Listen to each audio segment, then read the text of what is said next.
Why buy your next vehicle from Community Motors of Mason City? Great service from 3 locations: Community on Monroe, Community Motors Westside, and Mason City Ford. 10 new franchises and hundreds of vehicles to give you more choices. Plus, Community offers an exclusive 3-3 warranty on pre-owned vehicles and 10-year, 250,000-mile warranty on new. Need more reasons why?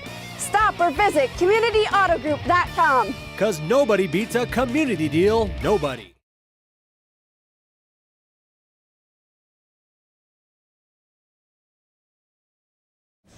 All right. Good evening, everyone. This is the regular meeting of the Mason City City Council, April 3rd, 2012, 7 o'clock in the Mason City Room of the Public Library. Just a few quick announcements. As we say a lot of times, this book that your members and Mr. Trout and I have up here is the Mason City packet. You can find that online at home and look at it in real time. That's at masoncity.net. And just go over to the right-hand side of the screen to your government, scroll down to Mayor Council, and you can find all the packets and agendas there for your viewing pleasure. In addition, we are all too familiar, but we're still going to make sure to visit about Blue Zones. We have slipped into 3rd place. We're behind Cedar Falls, and they are a north central community. We certainly want to be ahead of them if we possibly can be. So if you have not, and we found people who have not, if you have not, please go to bluezonesproject.com and register your support for Blue Zones to make Mason City one of the healthiest states or cities in the state, or go to BZP at 772937 and enter Mason City 50401. So that's bluezonesproject.com or BZP, text BZP to 772937 and enter Mason City and then 50401. We certainly would appreciate the support. And then lastly, this is National Preparedness Week, Weather Preparedness Week, and there's been 20 presidential disasters in Iowa in the last 20 years, so it happens. And obviously one doesn't want it to happen in Iowa. We certainly don't want it to happen here, but we always want to be prepared. So this is a good chance to review your preparedness strategy. There should be a tornado drill, I believe, this week on April 4th at 10 a.m. And then Severe Weather Awareness Week lasts from April 2nd through the 6th this year. So please take note of that as we move forward. And the last thing I should mention on that is we have Code Red, and those calls I think went out today. I know we received one at our house. And if you want to get signed up for Code Red, that's a service that the city and the county have teamed up to provide. You can go to masoncity.net or the Cerro Gordo County website, and you can sign up there and put whatever numbers you'd like in there. And in the case of any impending danger, they will make everyone aware, and a call will go out to everybody at that time. It's a very nice resource for Mason City and Cerro Gordo County. So please take note of that. So with that, we will call the meeting to order. Let the record reflect all council members are present. Is there a motion and a second to adopt the agenda? So moved. Is there a second? Second. All those in favor say aye. Aye. All opposed, same sign. All right, motion carries. We've got 3 quick special items of business tonight. And the first is a proclamation of Fair Housing Month. And I will read it and then present it to Chairman of the Human Rights Commission, Kathy Gaines. It reads as follows. Whereas 2012 marks the 44th annual celebration of the passing of Title 8 of the Civil Rights Act of 1968, commonly known as the Fair Housing Act. And whereas each April, the Mason City Human Rights Commission commemorates this occasion, celebrates the strides it's made in furthering the landmark Fair Housing Act.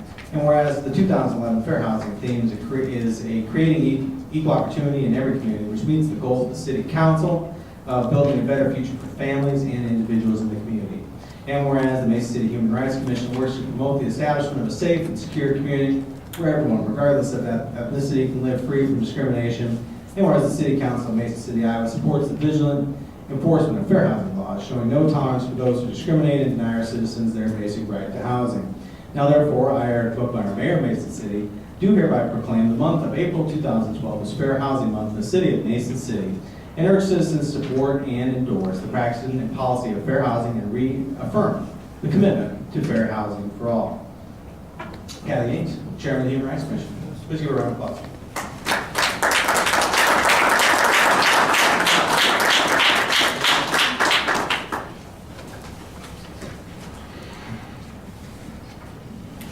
And number 2 on the agenda is 911 Education Month. I want Chief Lashbrook to accept the proclamation.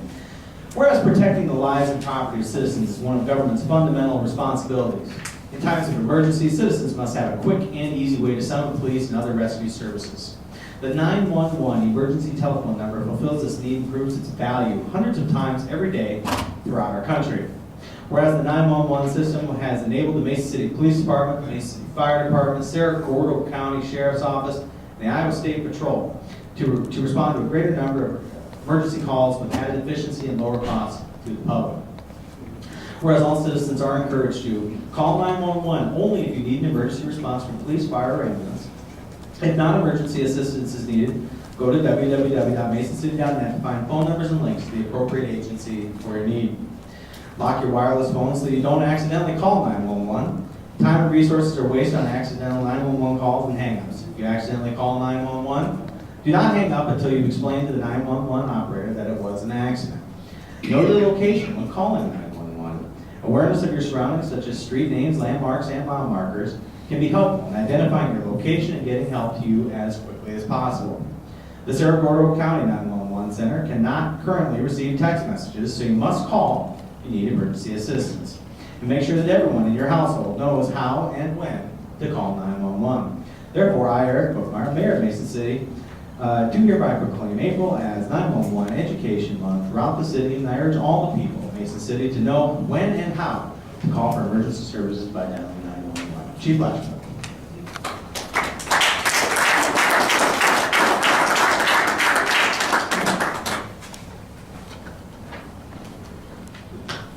All right. Well, number 3, we are going to have a presentation here by North Iowa Corridor Economic Development Executive Director, Mr. Brent Willett, who, as it happens, I believe this happens to be his first year anniversary here today. So congratulations, and give or take. And Yes. we're thrilled to have you. You're doing a great job. Thank you, Mr. Willett.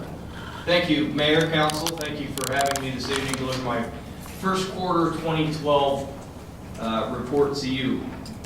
I'm pleased to deliver the report to this body for the first time as representative of a fully and legally merged North Iowa Corridor Economic Development Corporation.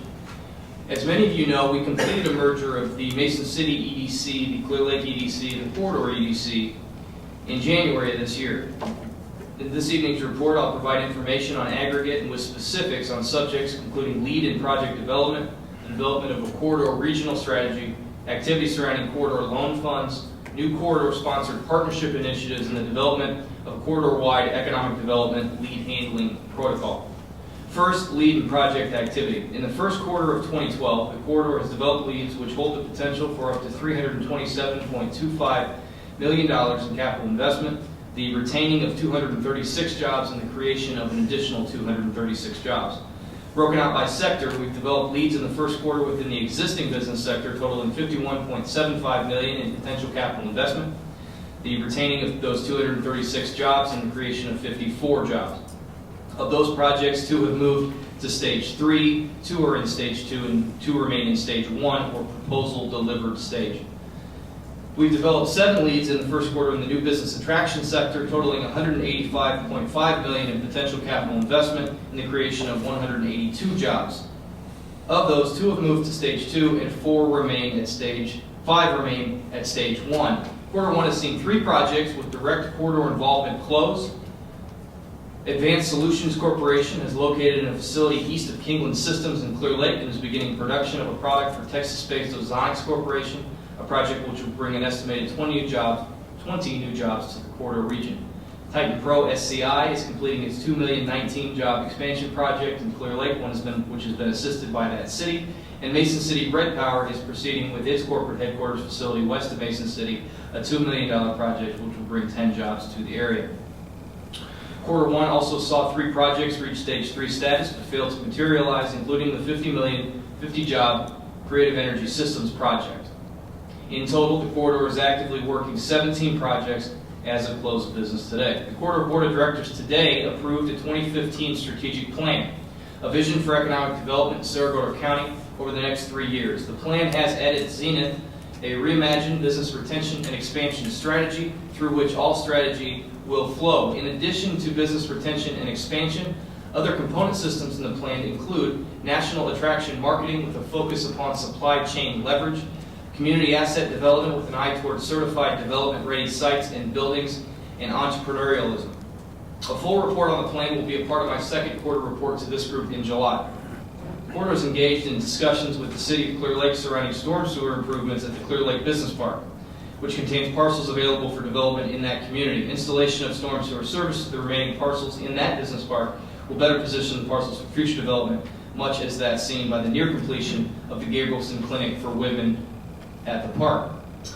2 revolving loan funds the corridor manages have seen activity in quarter 1, notably the corridor's small business revolving loan fund, which is new, and the redeployment of the corridor, the former corridor flood relief loan fund has approved terms for its first job creating loan in Mason City. We hope to release details soon on this project as we finalize with the applicant. 2, the corridor's primary revolving loan fund, which is available for qualifying projects throughout the corridor market area, has seen recent Mason City activity.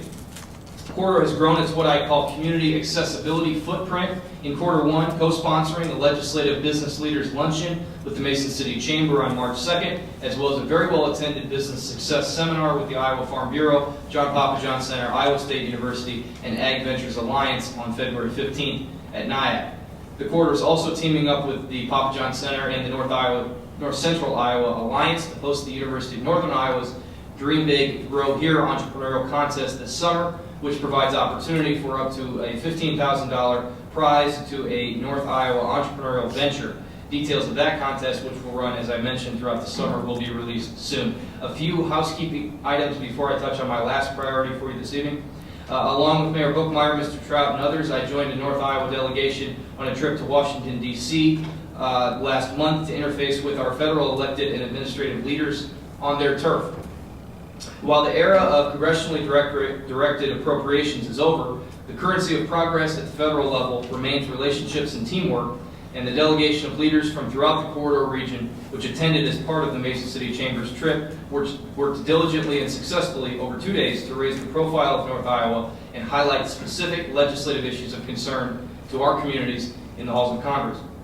We're currently engaged in our 2012 private funding campaign, which is expected to return more than 50% of corridor revenues for the year to meet our public funding partners like that of the City of Mason City.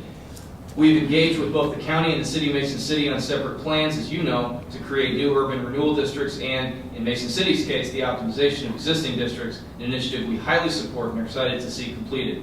This proactive approach to positioning Mason City as a more nimble and effective partner with the private sector for economic development projects is the right approach. Finally, over the last 2 months, the corridor has been working with a special task force comprised of elected, public administrative, and other leaders from throughout the corridor market to craft a multi-community agreement designed to govern the ways in which economic development leads and projects which involve more than one corridor community are processed.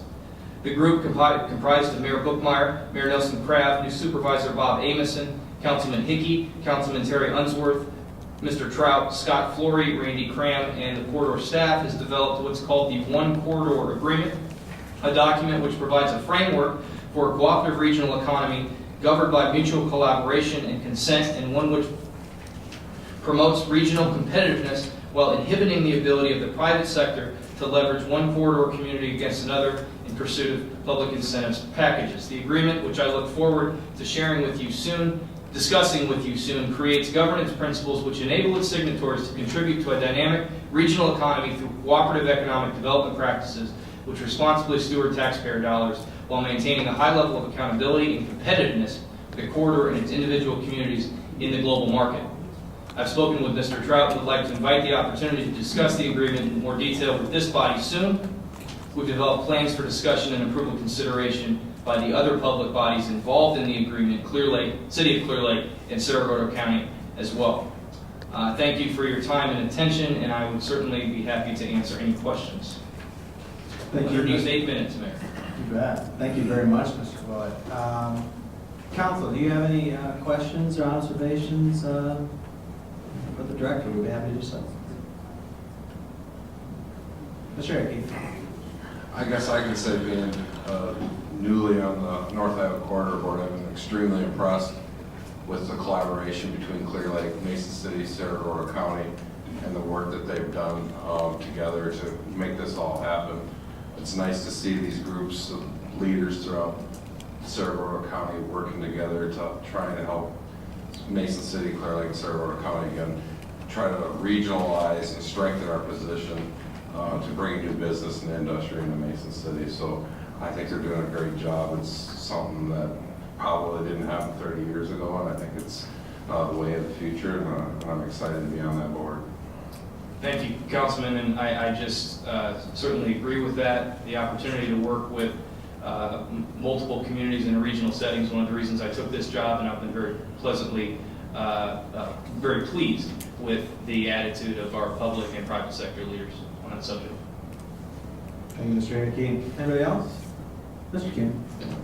Not a question, just I think a lot of times when we talk about projects, and I think you highlighted 3 or 4 of them, when you're talking 5, 10, 15 jobs, a lot of times that gets overlooked, but that really does add up.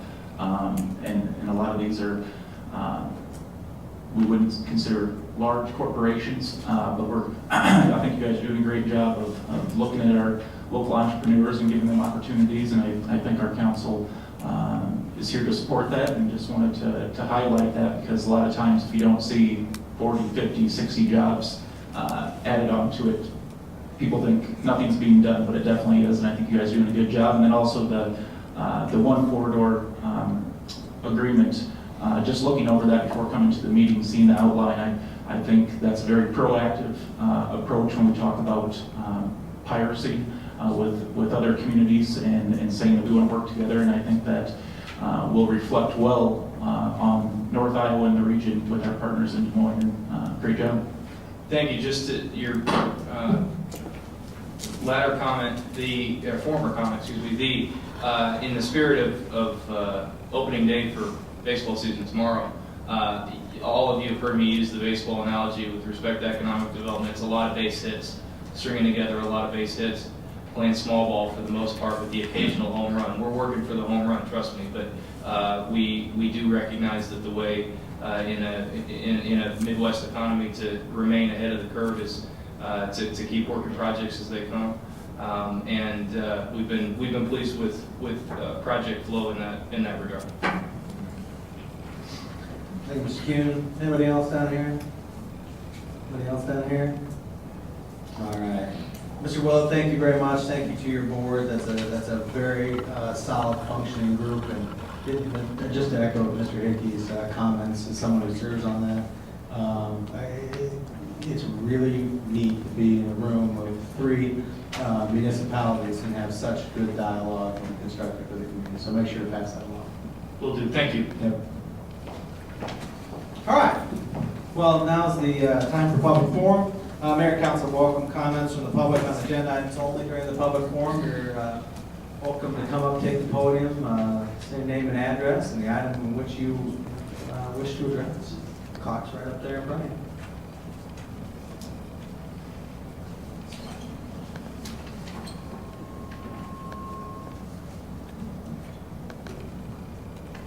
Any movement? Seeing none, we will close the public forum. And we'll move on here to the consent agenda. And I'll read that first. We'll give members an opportunity to pull any items. Number 4, minutes, regular minutes of March 20th, 2012. 5 claims dated March 22nd, 29th, 2012. 6 permits.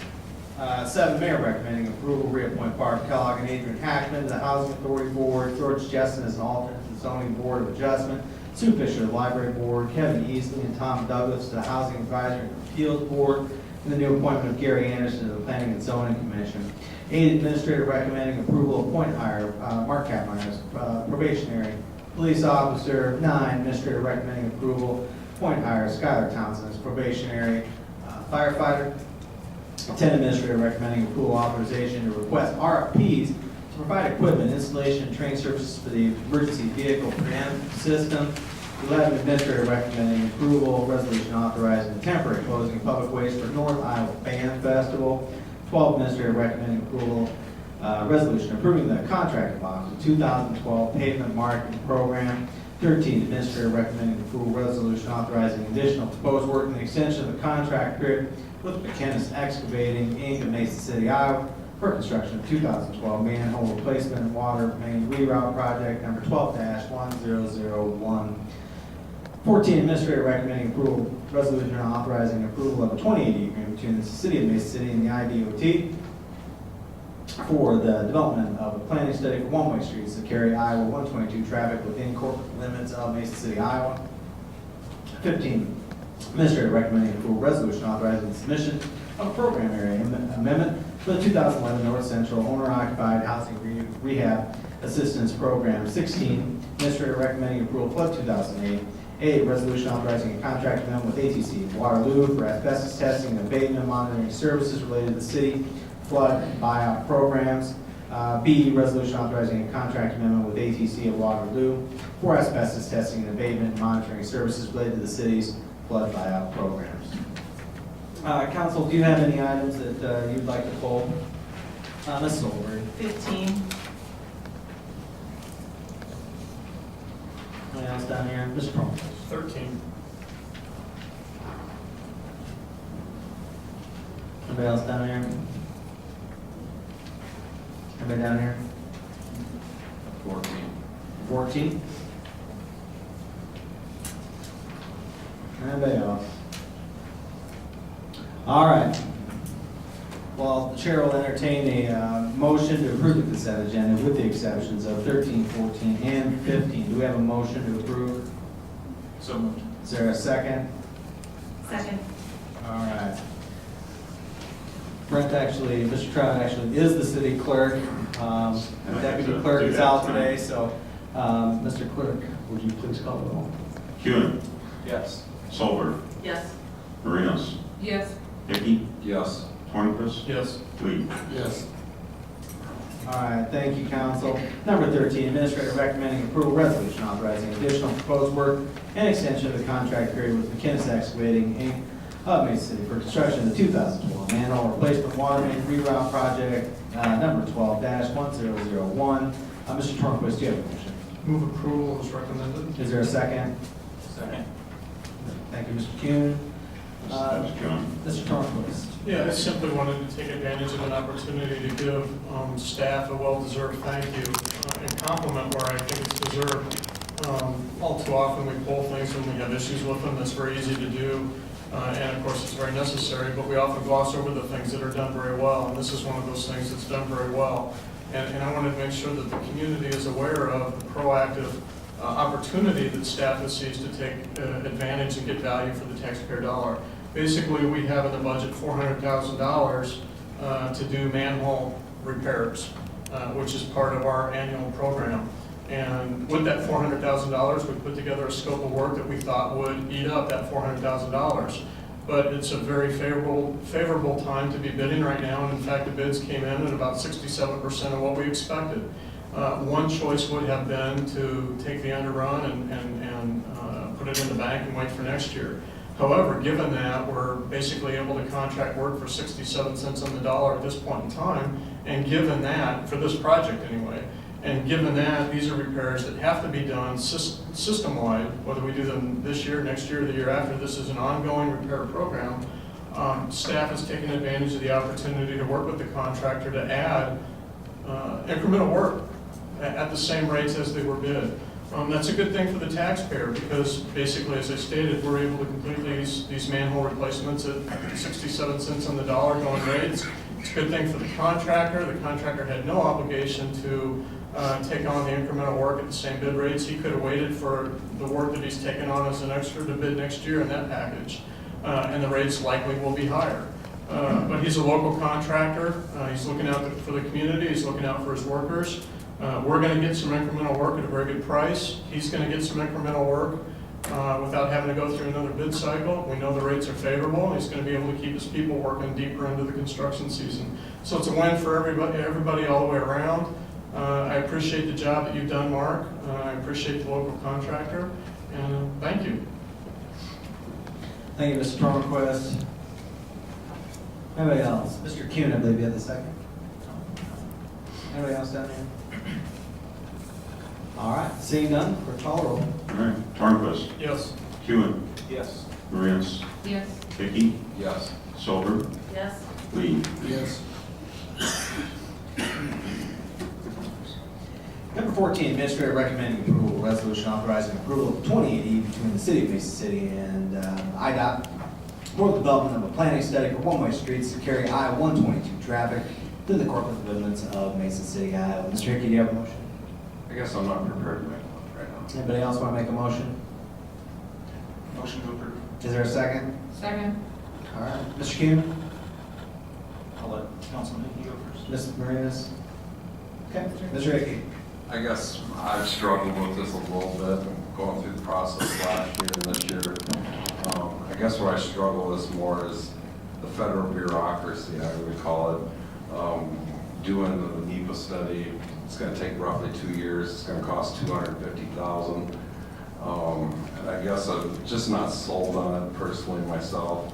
I know our portion's only $20,000, which is pretty minor, but I guess I'm curious as to what my other council members are thinking, if they have any input, or you, Mr. Trout, as well.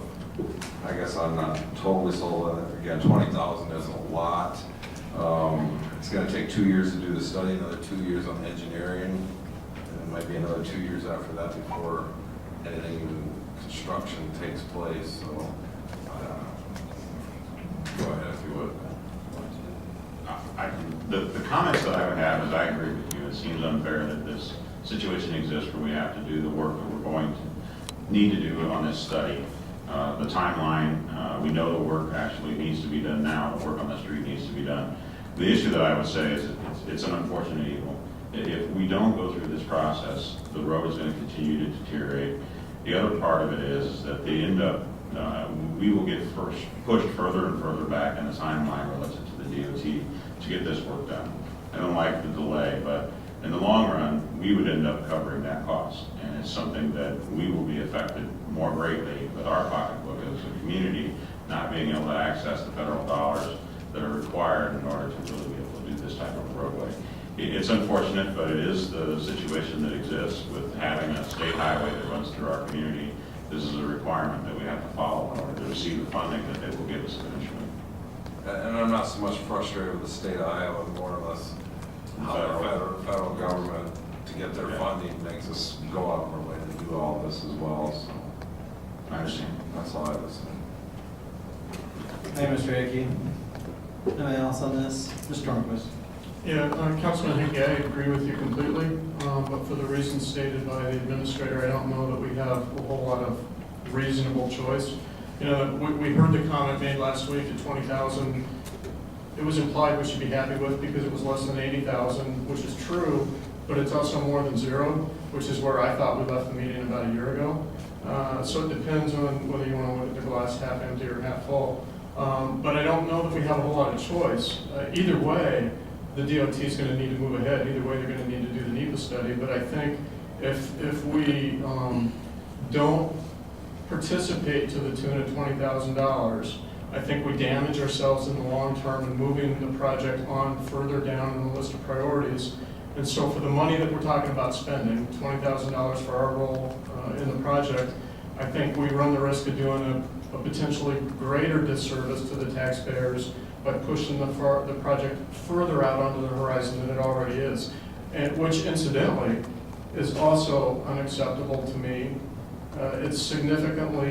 It's already been, in the past year, it's been delayed 2 to 3 years. It's really a moving target. And we've done nothing to bring about that delay from where we left the discussion a year ago. But I don't know what else we can do. I really don't. I think we had a good discussion last week, and I think in a lot of respects, the hands of the DOT are tied, and I think more of the issue lies with the federal bureaucracy, and I don't know that we're going to be able to impact that in a time frame that's going to be meaningful to the project that we need to get completed. Hey, Mr. Norquist, anybody else on this? Ms. Solberg? I know we've been talking about this at least for 2.5 years since we've been on the council, and I don't know if there's anything that we can do to keep them moving forward, because it seems like we go somewhere and then we're at a stalemate, and we go somewhere, and we keep taking 5 steps backwards and 1 step forward. And I know this needs to be done because when they visited with us in the work session last week, it was our accidents are 5 times the state average. So it is a grave concern for everybody involved and us as well. So, but I just wonder if we can maybe keep a closer eye on what's going on and keep us informed. We'll make sure that all the different steps that are done, that we're providing the staff that we need as far as reviews and different things that happen, we'll continue to assist them in the public hearing process that they follow, and we'll do everything we can at our level, staff level, to move it forward.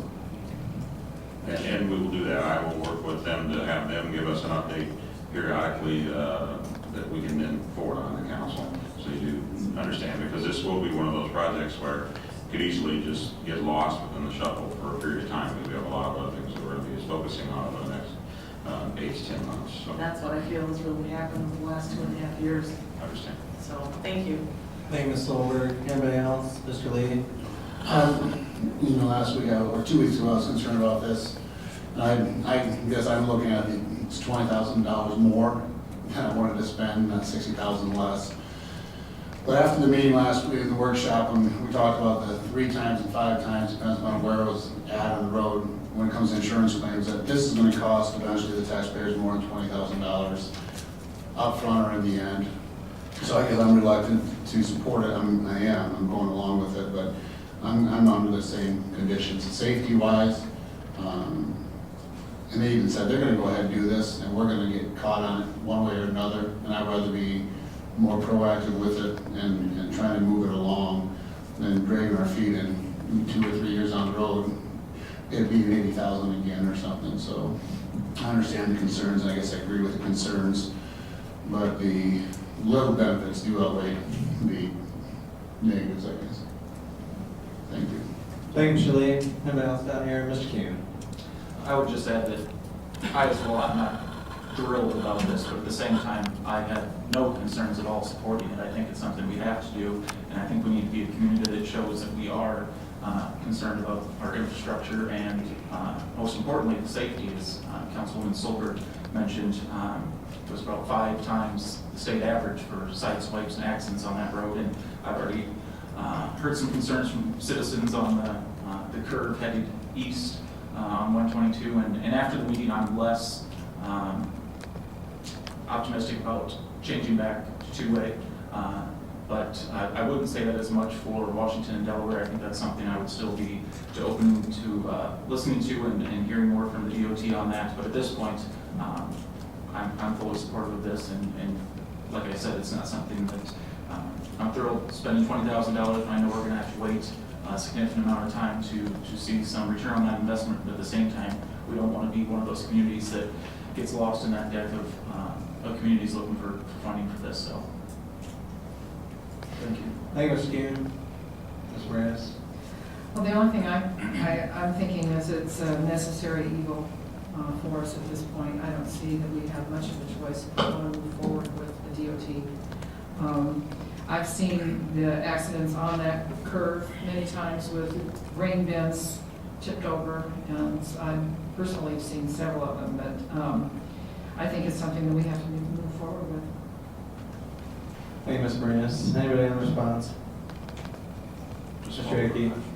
Mr. Trout, if I asked a question last week, if we don't give the 20,000, they're going to do the project or do the NEPA study anyway. Does that throw us further back as far as moving forward? I think that it would. I think that we want to try and be partners with them on this. I think that Our decision, even on $20,000, will have a reverberation impact to the DOT Commission. I think the DOT Commission asked that we be a partner in this project. They're the major investor in the renovation of the project, and I think we want to continue to show, even with our concerns, that we're going to be at least a financial partner with them in this whole process. So I think we need to move forward with it. Thank you.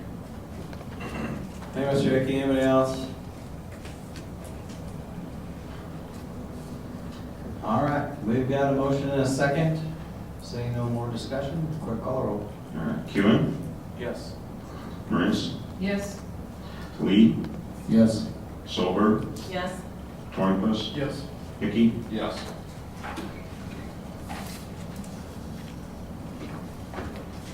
All right, thank you very much, council. Number 15, administrator recommending approval resolution authorizing the submission of a program area amendment for the 2011 North Central Owner Occupied Housing Rehab Assistance Program. Ms. Solberg, do you have a motion? move to approve. Is there a second? second. All right, Ms. Solberg. I happen to be on this committee, and what it is in relation to is low-income families trying to get their homes rehabbed, and we got a grant for this, and we can't even find 10 houses to apply. And I'm not sure if we're not advertising properly, if we just don't have houses in the right area. So we're expanding where we originally put the grant in for, and hopefully the state will approve what we're doing here this evening if this goes through. But I kind of wanted to maybe see if you could put in a little extra plug here for any viewers, see if there's any interested applicants in this program. Yes, it is an excellent program, and one of the things that can happen is we do our census as to how many we think might be within the geographical area that we choose. And so we set that area up, and we figured that we would get the 10. But as it turns out, things change, people move. I think that we lost some of the people that we originally thought we would get for the project. So it is good that we're expanding it. We're going from the original area that was bounded by Jefferson Avenue over to North Madison Avenue, all the way down to 7th Street, where originally we were at 9th Street Northwest. We're going to 7th Street Northwest. So we're picking up 2 blocks to the south of the original area and 1 block to the west. And I think that we already had some, when we did our last advertising, we had individuals that sent in their request to be considered. And they were not in the main project area, they're in this new hashed area that we're going to do. So we think we have 3 potential new applicants for the project, and that we'll be able to at least get a few more done before the end of the timeline that we have. And you know, through the discussions we had about the housing tip, this is the type of thing that we want to do. We want to take the money that's generated in order to be able to include these areas that are less well maintained, I should say. That's the way to say it. I think these areas can be improved and saved. Better to try and save these homes for our tax base and for the individuals to give them more opportunities for housing stock. And these houses look wonderful when they're done. They really do.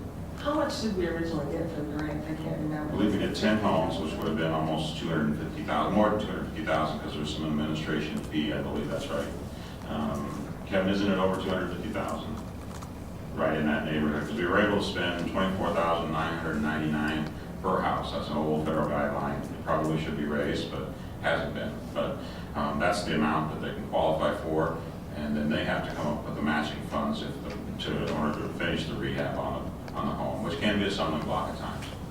So if anyone is interested, the applications are? I believe the applications are online, and they also, you can come to the 3rd floor and see Beth Enright, our grant administrator, and she can get a grant application for you. Okay, great, thanks. Thank you, Ms. Solberg. Mr. Lee. Only question I have is, was there a typo? 9th Street Southwest, Southeast? No, it should be northwest. I mean, that's correct, right? No, it's not big. That would make it That would be a big area. Yeah, no, it's northwest. Thank you, Mr. Lee. Anybody else? Ms. Range. Is there a deadline for the use of this grant? I don't remember. Kevin, you gotta remember what our deadline is on this current owner rehab. It expires May 31st. Yeah, it was original, and I think, don't think we've requested an extension, but right now, yeah, our deadline is May 31, 2013. So Anything else, Mr. Randy? Well, I'm just asking, how many homes do we have signed up for it now? We only have 3 with, what, 3 more potential ones? Yes, So that sounds right. hopefully 6, so we're still open to 4 to 5 more. Yes, so we can get a few more, it'd be really good. We hate to turn any money back on this program. It really is a good program and helps people out. Thank you, Mr. Brands. Anybody else? All right, we've got a motion and a second. Clerk call roll. Solberg, Yes. Marines, Yes? Hickey, Yes. Tornquist, Yes. Lee, Yes. Hewen. Yes. Thank you very much. Number 17, Administrator recommending approval resolution approving development agreement with Harley Davidson Inc. of Mason City and Ronald D. Minor. And we will have a public hearing here. If you have any comments you'd like to make regarding this item, please come to the podium, state your name and address, and you have 5 minutes. Clock's right in front of you.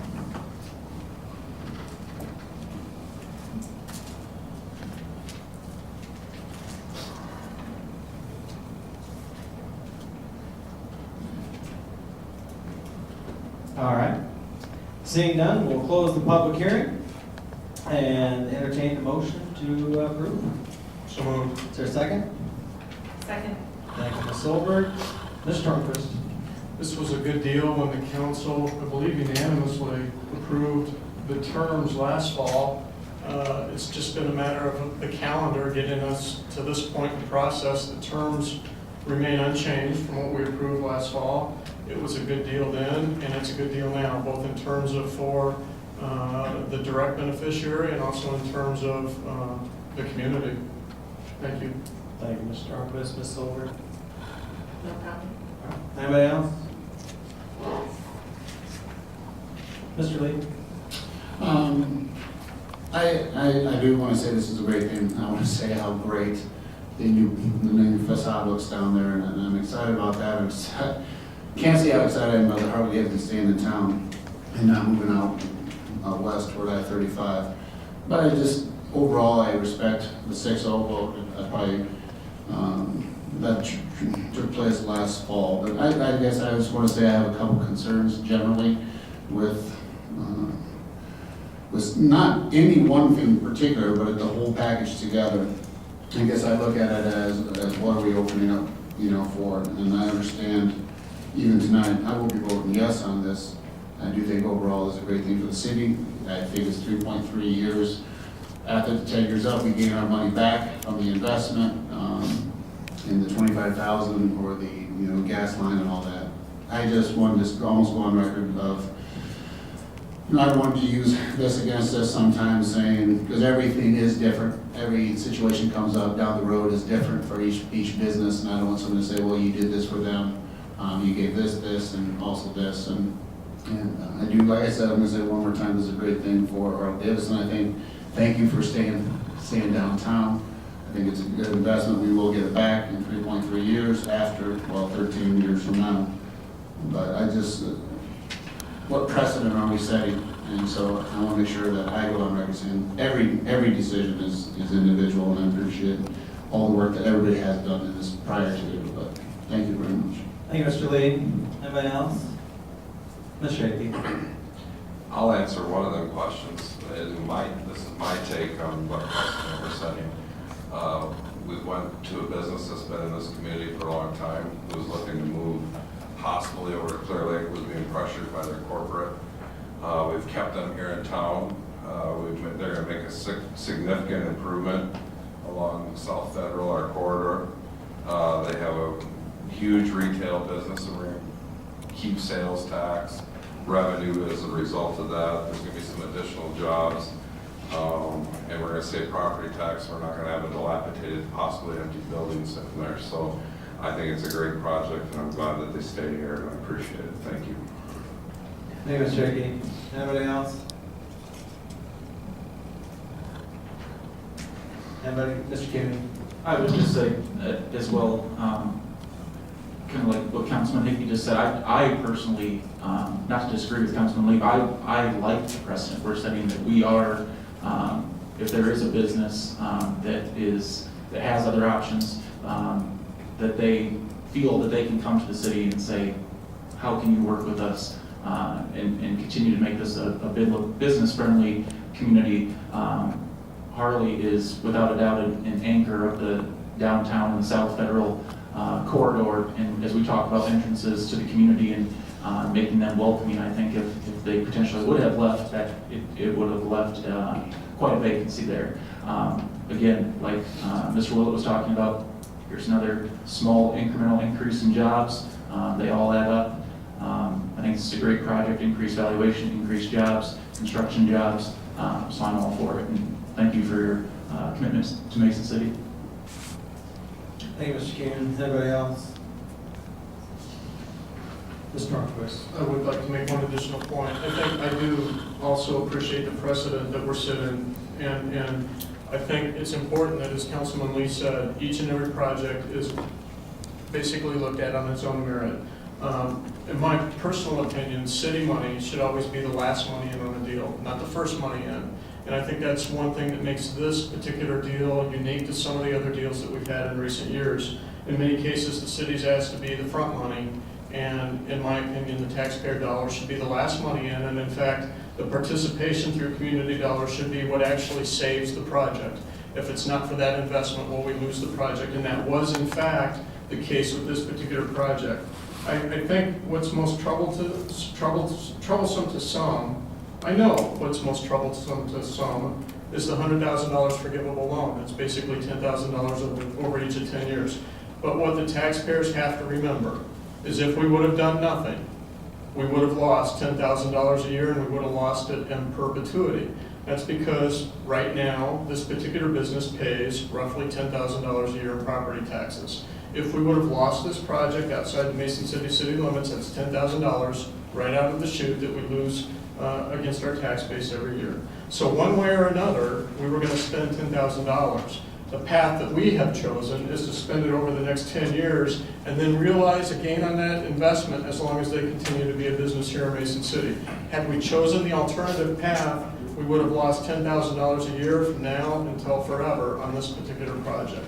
So for me, it was a very easy financial decision, and we've made the decision that truly looks out for the taxpayer. Thank you, Mr. Norquist. I'd also add that that's not even to speak of the local option sales tax that we would have foregone because you guys sell a lot of large items.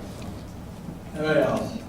Ms. Marinas, on response. I would just like to add my support to the project. I think it's a dynamic addition to the South Federal area. And I appreciate the fact that there are some concerns about setting a precedent.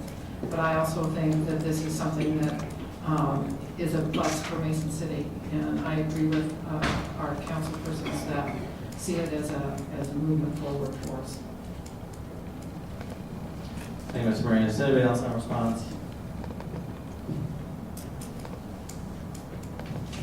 All right, we've got a motion and a second, and seeing no further discussion, clerk call the roll. Tornquist. Yes. Solberg. Yes. Lee. Yes. Hewen. Yes. Marinas. Yes. Dickey. Yes. All right, thank you very much, council, and thank you to Harley Davidson. We very much appreciate and value you here in Mason City. I believe you've been here this year, 40 years, and I'd love to see you here another 40, so thank you very much. Number 18, Administrator recommending approval ordinance amending the City Code, Title 4, zoning by repealing Chapter 18, floodplain management in its entirety, and adopting a new Chapter 18, and this is on final. We've had 2 previous readings. Is there a motion and a second to adopt the ordinance? So, All right, is there a second? Second.